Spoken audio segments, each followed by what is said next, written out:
Praise the Lord. ஒரே ஒரு வசனத்தை கூட காண்பித்துக் கொடுக்கிறேன். சங்கீதம் 78வது அதிகாரம் 38வது வசனம். அவரோ அவர்களை அழிக்காமல் இரக்கமுள்ளவராய் அவர்கள் அக்கிரமத்தை மன்னித்தார். இன்னைக்கு ஆண்டவர் நம்மளை பார்த்து சொல்றாரு, மகனே மகளே, உன்னுடைய பாவத்தை உன்னுடைய அக்கிரமத்தை நான் மன்னிக்கிறேன்னு சொல்லி இன்னைக்கு ஆண்டவர் நம்மளை பார்த்தாங்க சொல்றாரு.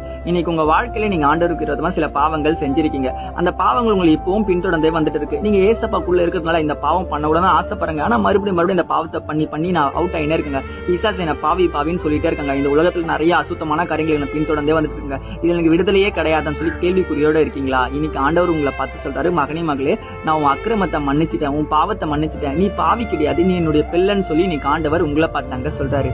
விபச்சாரம் பண்ற விபச்சார ஸ்திரியை ஜனங்க எல்லாரும் கல்ல எறிஞ்சு கொல்லணும்னு சொன்னாங்க. ஆனா ஏசப்ப மட்டும் மன்னிக்கணும்னு சொன்னாருங்க. இன்னைக்கு உங்களை சுத்தி இருக்க ஜனங்க எல்லாரும் உங்களுடைய பழைய வாழ்க்கையை பார்த்து உங்க பாவத்தை பார்த்து உங்களை எல்லாரும் குறை சொல்லிக்கிட்டே இருக்காங்க. ஆனா ஆண்டவர் சொல்றாரு, மகனே மகளே, உன் பாவத்தை நான் மன்னிச்சிட்டேன். அவங்க அப்படி சொல்றாங்க, இவங்க அப்படி சொல்றாங்க, கவலைப்பட்டு சோர்ந்து போயிடாத. நான் உன் மன்னிச்சு உன்னை ஏற்றுக்கொண்டிருக்கேன். நீ என்னோட பிள்ளையா இருக்க. நீ ஒரு புதிய வாழ்க்கை நான் உனக்கு கொடுத்திருக்கேன். அந்த வாழ்க்கை நீ வாழ ஆரம்பிச்சு சொல்லி இன்னைக்கு ஆண்டவர் உங்களை பார்த்தா சொல்றாரு. ஒருவன் கிறிஸ்துவுக்குள்ள இருந்தால் அவன் புது சிருஷ்டியா இருக்கான். பழைய வாழ்க்கை ஒழிஞ்சு போயிடுச்சு, நினைச்சு கவலைப்பட தேவையில்ல. ஏசப்ப புதிய வாழ்க்கையை கொடுத்துட்டாரு. அதை அனுபவிச்சு சந்தோஷமா வாழுங்க. விசுவாசிக்கிறீங்கன்னா ஆமீன் போட்டுக்கோங்க. God bless you. ஆமீன்.